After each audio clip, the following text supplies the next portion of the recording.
Hello, friends. Welcome back to the channel. Thank you for joining me today for another near-death experience interview today with Jennifer Dean. Jennifer had a near-death experience at a young age, and I'm honored to be here with her today. I would like to offer a trigger warning before we begin for miscarriage, as this is something that we speak about in this episode. Let me give you a little bit of background on Jen. She experienced an NDE at 14 years old during chemotherapy treatments used to treat her leukemia that she was diagnosed with at 13 years old. Afterwards, her life was filled with many spiritual experiences, even before she knew what had happened to her.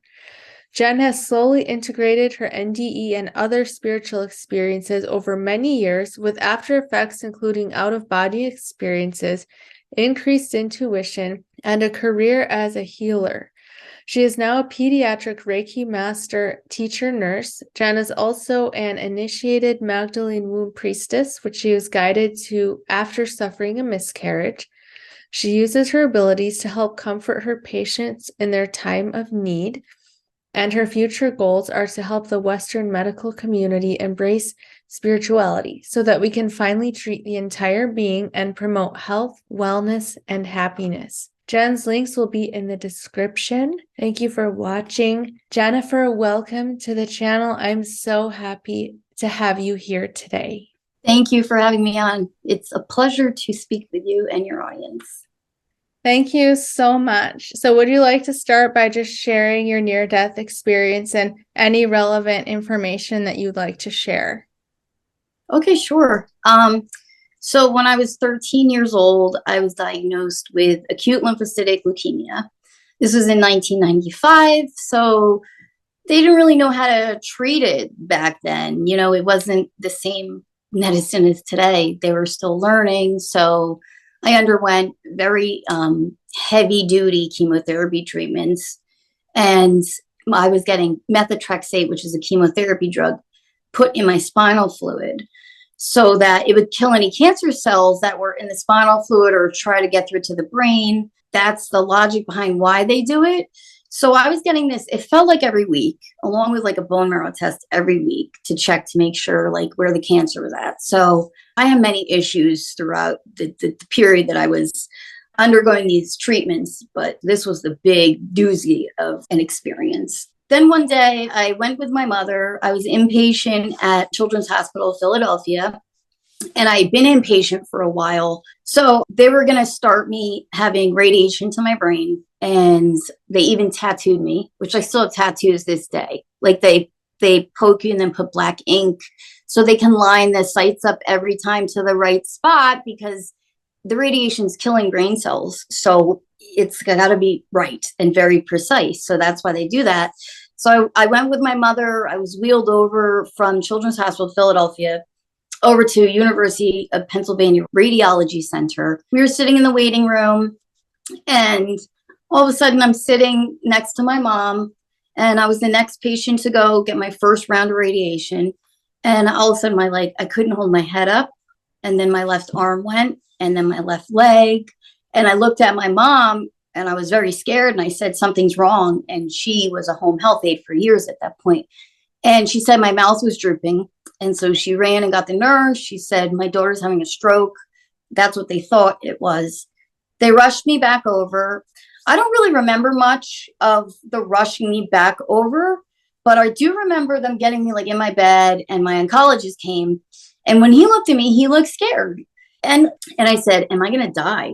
And he said, I don't know, which was an honest answer. He didn't even know what was happening to me. And then I just remember that side actually coming back.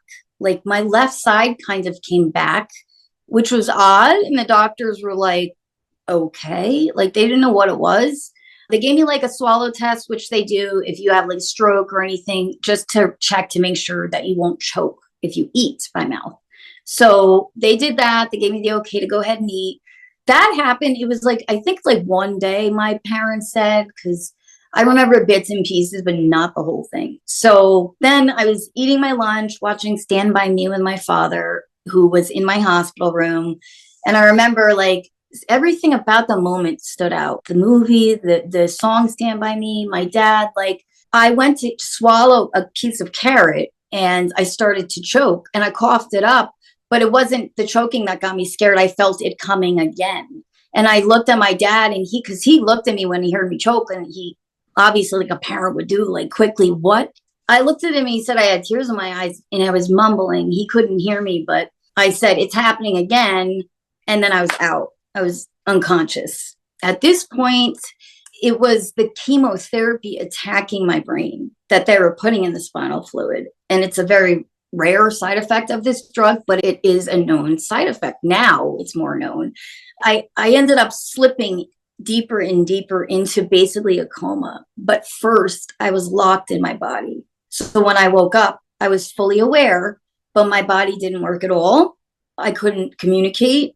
They didn't think I was aware because I was in a vegetative state at this point. My parents say I just kept crying and crying and crying and crying. And they said, doctors said that was just a reaction. I said, no, I was terrified because I knew I was trapped in my body and I couldn't communicate. That's what the crying was. So then next thing I know, they took me down to have an MRI. And I was laying in the MRI and they put the headphones on me because it's like a loud banging noise and it's like an hour long. So they put the headphones on to tune into whatever radio station. It was like the 90s. So we didn't have all these MP3 players or whatever, but there was static coming through. But I couldn't communicate that. So I'm laying in this MRI machine with like a brain injury listening to static on the headphones. And I'm like, I'm going to lose my mind. I'm like, I kept saying, move your foot, move your foot, move your foot. And I did. I get my foot to wiggle. And my dad was sitting in the room. He said he jumped up because when he saw that, he saw tears. I was crying again. And he jumped up and started like pulling me out of the machine. And they got me out. They sat me up. They gave me a marker with a dry erase board to communicate what I was trying to say. And I couldn't hold the markers or the dry erase board or write because my hands were like this. It's the corticate posturing from a severe brain injury. So I couldn't use my body to even communicate. And I didn't know how else to tell them this. And I just started crying. I'm like, this is going to be my life. I couldn't believe that was going to be my life now. The last time I slipped out, it was very peaceful. I remember slipping back out and being in the peaceful void and feeling like completely at peace. I wasn't afraid. It was, now I understand, is like the cosmic womb. Like I was being cradled in darkness and it was like God's energy cradling me. And when I came back, my entire family was around my bed at this point, like aunts, uncles, cousins, grandmothers. My grandfathers were passed away. I know they were there. And, you know, my parents, my siblings, everybody. And I remember like coming out and looking at everybody like, why do they all look scared? You know, like I'm 14. So I'm like, what's happening? And then I look up at my poll because I'm like, they got to be giving me something. My parents were like, no, they weren't giving you anything because they wanted you to wake up. And I remember thinking like, it's okay, guys. I'm going to be okay. Like, I'm going to be okay.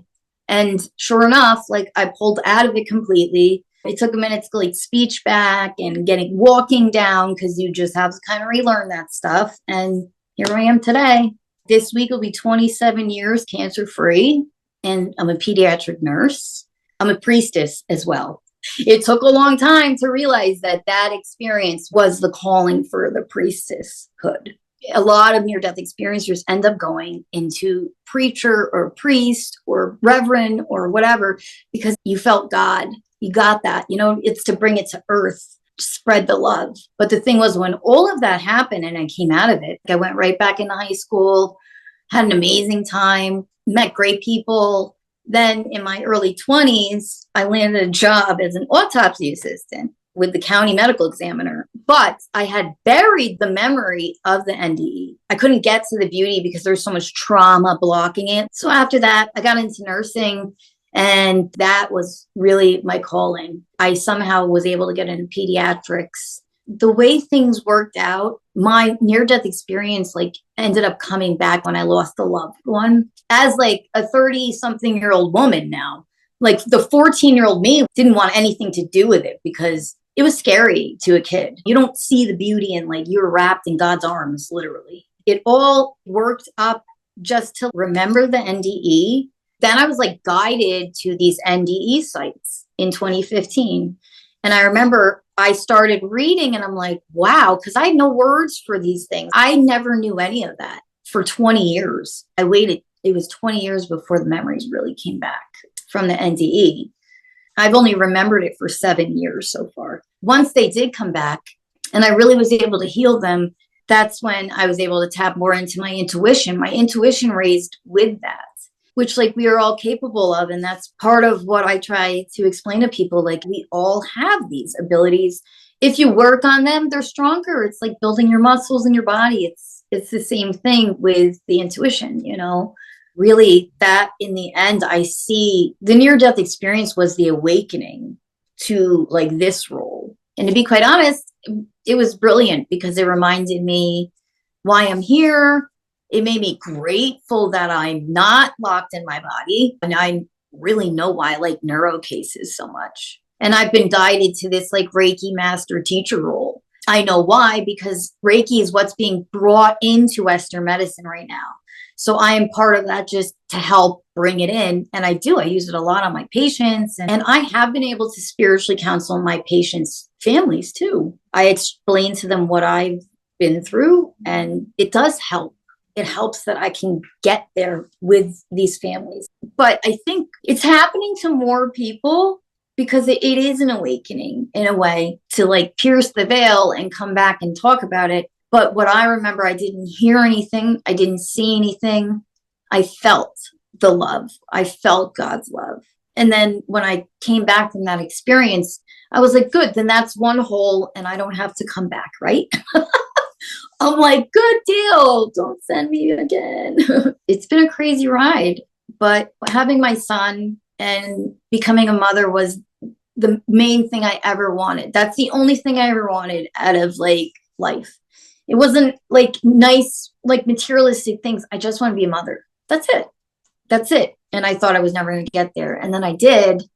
And then I also lost a baby. So, and I look back on that and there was such a space of like a couple months where I was in a really dark place, mad at God, to the place where I was like, oh my gosh, I never thought I'd be pregnant. And I am. That was like 2 months.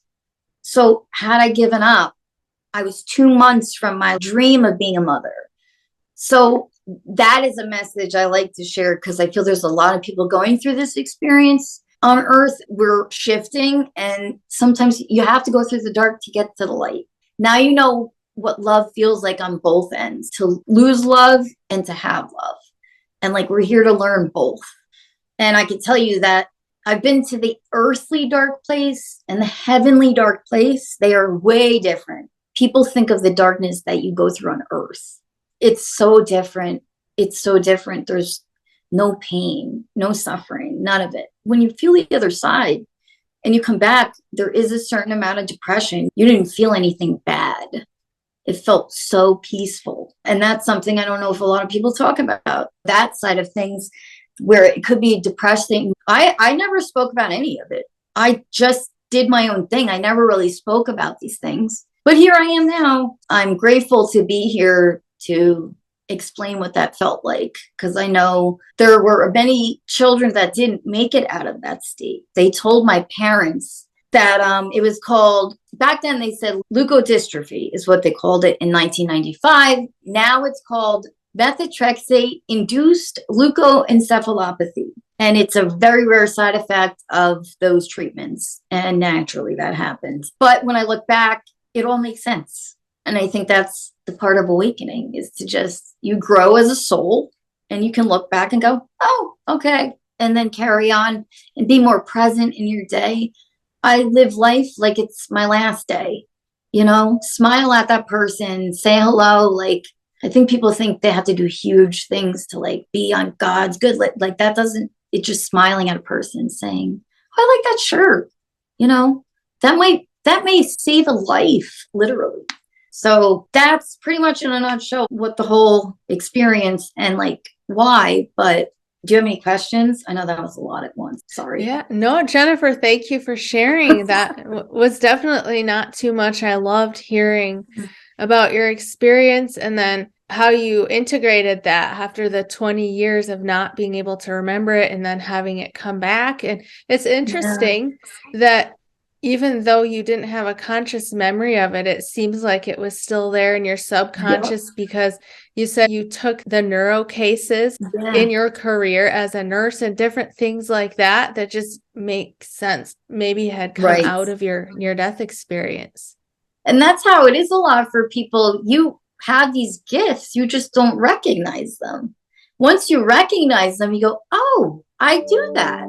Okay, so now you know you're intuitive, but now you know that you can pick up other people's energy. So there's a lot that comes with that I wasn't doing for years. And there was an experience in one of the autopsies that I'll speak about because it's like the soul's always with me.